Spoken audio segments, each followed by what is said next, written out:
हमारी संस्कृति, हमारे संस्कार सदा रहें हमारे साथ। सब्सक्राइब करें तिलक। देवी, आपको किसी साधारण मनुष्य की भांति भावनाओं के भंवर में यूं चक्कर नहीं खाना चाहिए।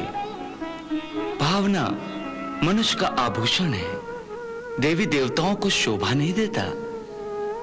मैं पांचाली द्रौपदी का मोहित हो जाना, विकारों से ग्रस्त हो जाना तो समझ सकता हूं, परंतु आपका नहीं।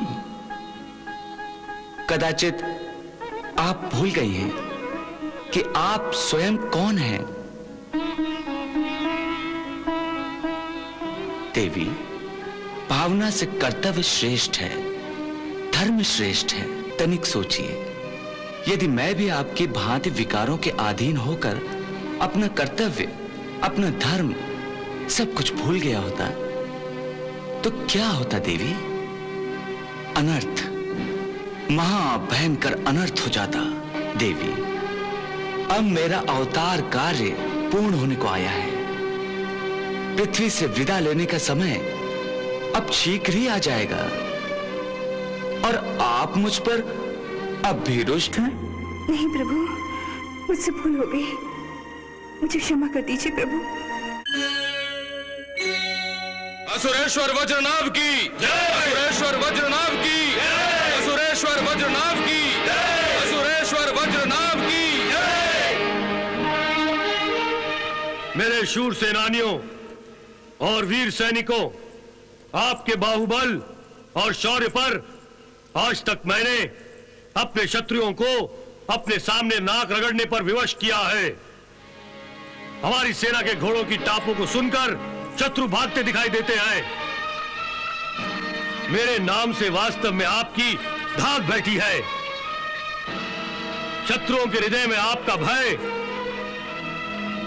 और मुंह में मेरी जय जयकार होती है। असुरेश्वर वज्रनाभ की जय। मेरे शूर वीरों, सत्य यही है कि शत्रु के लिए आप ही जीवन दाता है और आप ही मृत्यु दाता है।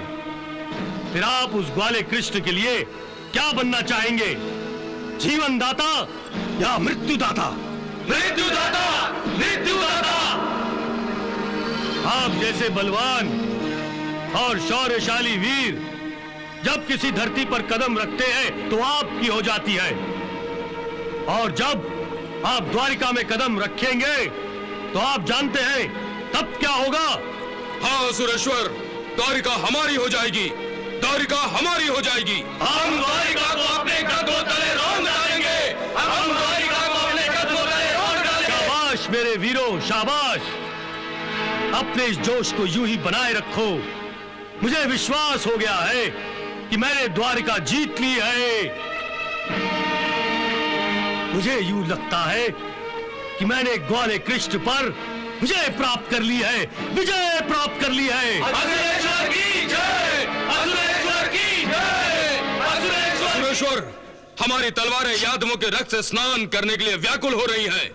आप हमें केवल आदेश दें तो हम द्वारिका में केवल खून की नदियां बहा देंगे।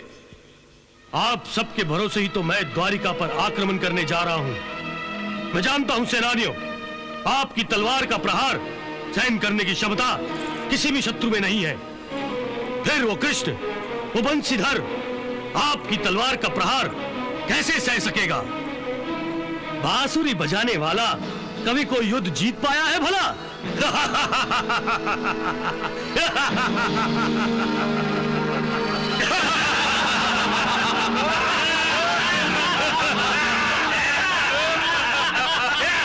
ये कृष्ण और बलराम की जोड़ी भी बड़ी विचित्र है। एक का शस्त्र बांसुरी है, दूसरे का हल। ये दोनों आपसे कैसे सामना कर पाएंगे?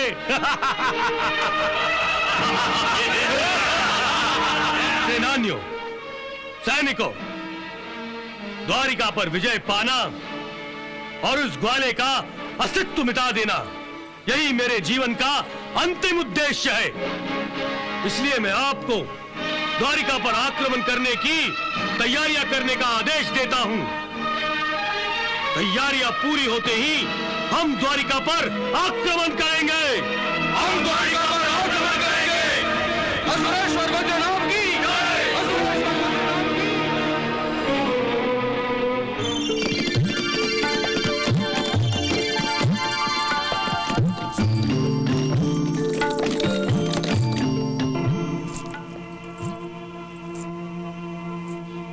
प्रभु द्वारिका में नहीं है तो ऐसा लग रहा है जैसे यमराज ने द्वारिका और द्वारिका वासियों के प्राण ही शरीर से खींच लिए हों। कितने दिन हुए मुरली मनोहर की बांसुरी से मनभावन सुर ही नहीं सुने।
प्रभु,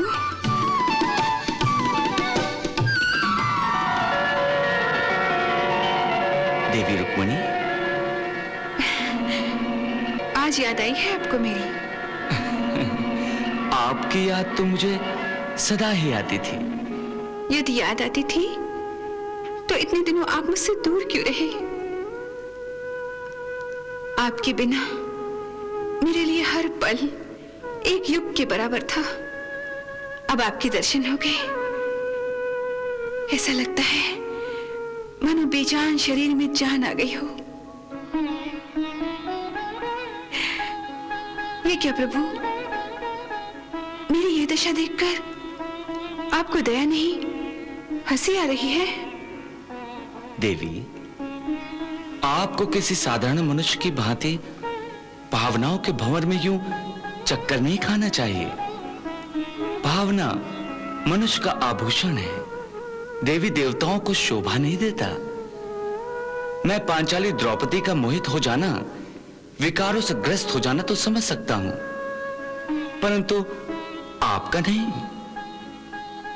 कदाचित आप भूल गई हैं कि आप स्वयं कौन हैं। देवी, भावना से कर्तव्य श्रेष्ठ है, धर्म श्रेष्ठ है। तनिक सोचिए, यदि मैं भी आपकी भांति विकारों के अधीन होकर अपना कर्तव्य, अपना धर्म सब कुछ भूल गया होता तो क्या होता देवी? अनर्थ, महाभयंकर अनर्थ हो जाता। इस सृष्टि पर अन्याय, असत्य, अनीति और अत्याचार, इनका साम्राज्य स्थापित हो जाता।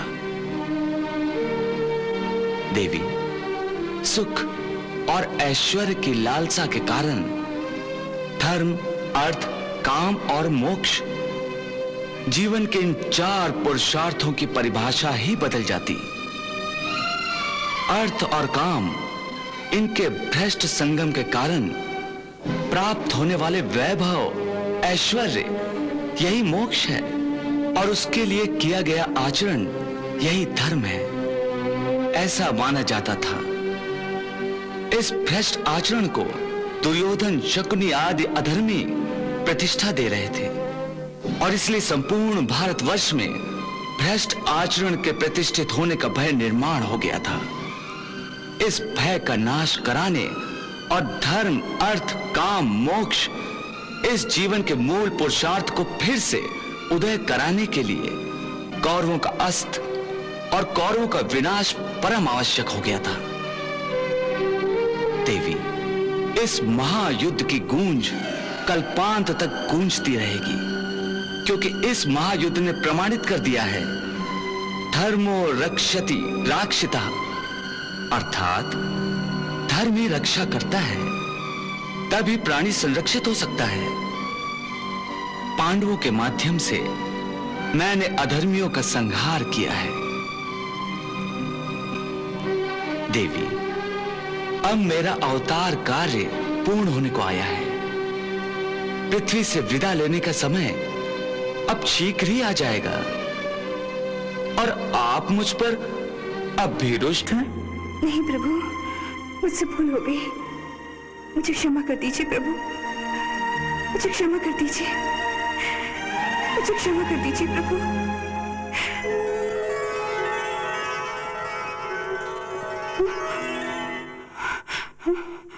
प्रभु, कहाँ हैं आप? कहाँ चले गए प्रभु?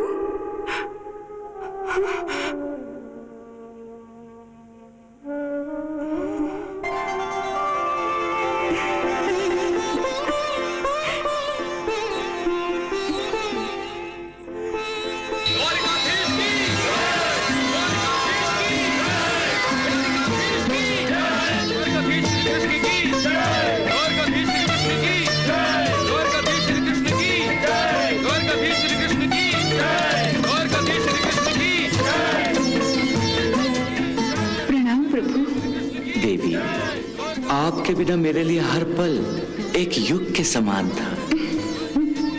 आपके दर्शन हुए हैं तो ऐसा लग रहा है कि बेजान शरीर में जान आ गई हो। ऐसा मत कहिए प्रभु, ऐसा मत कहिए, मुझे अधिक लज्जित न कीजिए।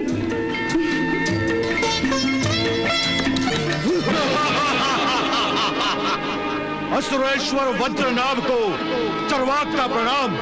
चरवाक, मेरे मित्र, कहां थे तुम? मैं द्वारिका में था सुरेश्वर। द्वारिका में?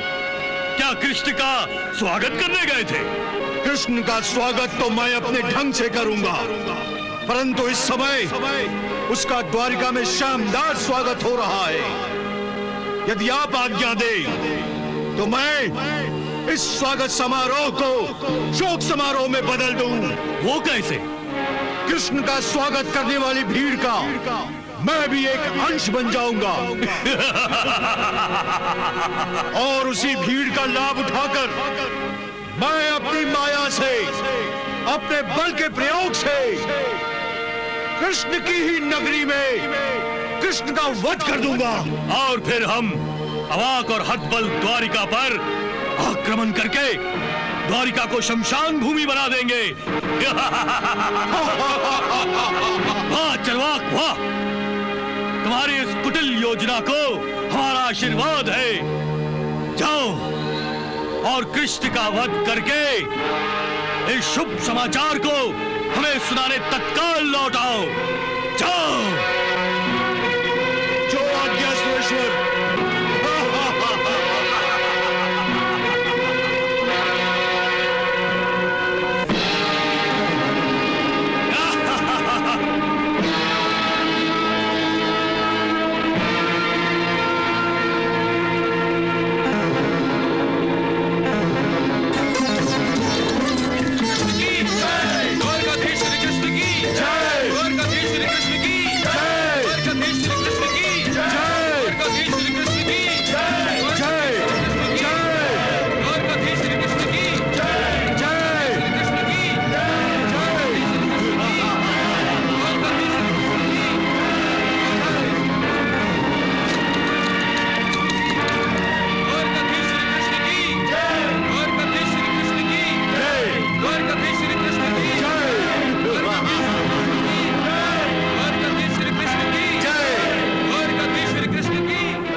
प्रजा का भेष बदले हुए उस असुर को देख रहे हैं ना आप? इसमें विचलित होने की क्या बात है देवी?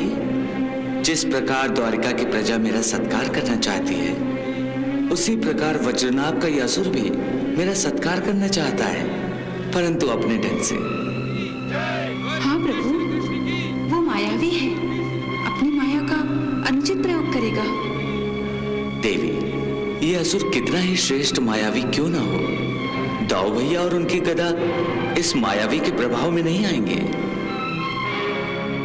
बताइए दादी माँ, बताइए द्वारिका में इस समय क्या चल रहा है? बताइए दादी माँ। द्वारकाधीश श्री कृष्ण की मैं द्वारकाधीश श्री कृष्ण को देख रही हूँ। आपसे मुझे उस ग्वाले कृष्ण की जय जयकार नहीं सुननी। आप मुझे चरवाक के बारे में बताइए, चरवाक के बारे में।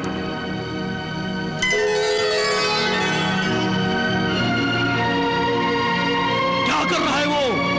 तुम्हारा चरवाक वासुदेव श्री कृष्ण पर फूलों की वर्षा कर रहा है। फूलों की वर्षा? यह कैसे हो सकता है दादी माँ? चरवाक मुझसे द्रोह नहीं कर सकता। आप ठीक तरह देखिए। मैंने ठीक ही कहा है वत्स। श्री कृष्ण की जय, द्वारकाधीश श्री कृष्ण की जय, द्वारकाधीश श्री कृष्ण की जय, द्वारकाधीश श्री कृष्ण की जय, द्वारकाधीश श्री कृष्ण की जय।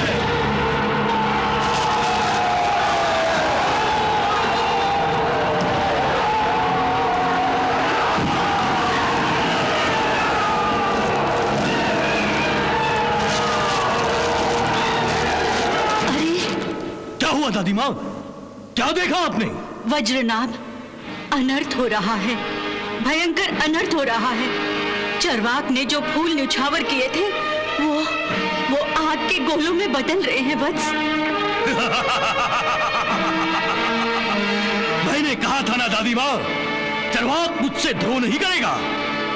वो द्वारिका में कृष्ण की पूजा करने नहीं, उसे मौत के घाट उतारने गया है।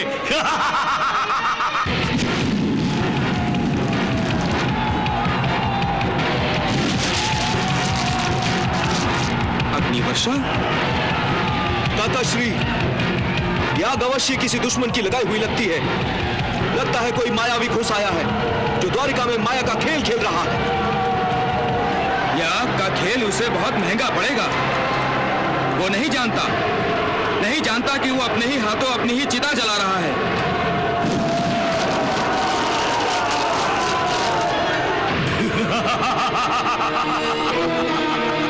कृष्ण अब नहीं बचेगा दादी माँ, कृष्ण अब नहीं बचेगा। चरवाक के आग के गोलों से जलकर उसकी लाश भी राख हो जाएगी, जिससे उसका क्रियाक्रम करना भी असंभव हो जाएगा।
वज्रनाभ, चरवाक की मृत्यु बलराम का रूप लेकर आई है। अब चरवाक को कोई नहीं बचा सकेगा। हाँ वत्स, कोई नहीं बचा सकेगा।